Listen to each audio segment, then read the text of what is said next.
Bonjour, je suis Nicolas Bernardet, meilleur ouvrier de France, pâtissier, confiseur de la promotion 2004.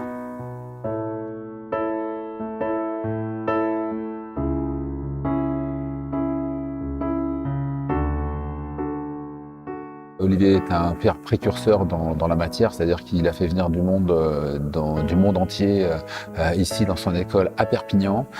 Il était à Technosud, ici il n'y avait personne. Et ce qui est différent ici, c'est qu'il a fait des formations longues avec des étudiants qui viennent des quatre coins de la planète et il sait mettre une ambiance et une atmosphère hors pair qu'on ne trouve pas ailleurs. Toujours dans la rigueur de la qualité des produits, avec des explications sur la technologie, des explications des produits, des explications sur la dégustation, des explications, tout est expliqué. Il n'y a rien fait au hasard, tout a une logique. Alors j'en parle peut-être avec encore plus de passion que quelqu'un d'autre parce que Olivier m'a aidé beaucoup quand j'ai préparé mon concours de meilleur ouvrier de France, il m'a suivi. Donc Olivier, ça fait des années qu'on se connaît. Je veux dire qu'Olivier, c'est un petit peu comme mon frère dans la pâtisserie et que voilà, donc c'est exceptionnel ce qu'il a réussi à monter.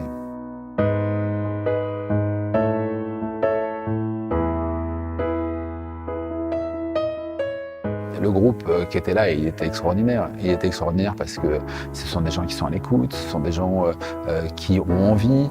Et donc on est là pour partager un savoir.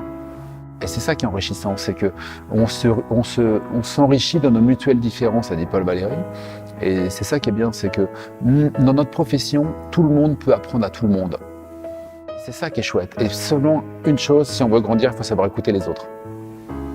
Et moi, j'écoute, j'analyse, je regarde. Et quand il me pose une question, ce qui est intéressant, c'est que on peut analyser la question et se dire « Ah, il me pose cette question. » Ça veut dire qu'il pense différemment que moi.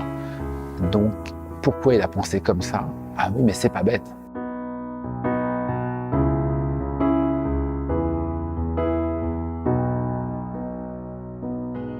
Moi, je dirais comme conseil, d'abord, il faut savoir écouter. Parce que l'apprenti apprend dans le silence et c'est vrai que si on écoute, on est encore plus concentré. Donc l'écoute d'abord, l'écoute, parce que des fois dans une conversation, hop, quelqu'un a posé une question, mais si on a su écouter sa question, on ne va pas reposer 3 fois la question et on ne va pas dire 3 fois la même chose. Donc il faut savoir écouter. Ça, c'est le premier conseil que je donnerais, l'écoute. L'écoute, ensuite, c'est un peu comme on mange. L'écoute, ça serait on mange. Et après, il y a la digestion. Donc, on réfléchit à tout ce qu'on a écouté et ensuite, on peut le mettre en application. Mais il y a toujours une phase. On peut pas digérer quelque chose sans l'avoir écouté et on peut pas le mettre en application tout de suite. Il faut savoir, il y a un temps de digestion. Ça c'est très important, le temps de digestion.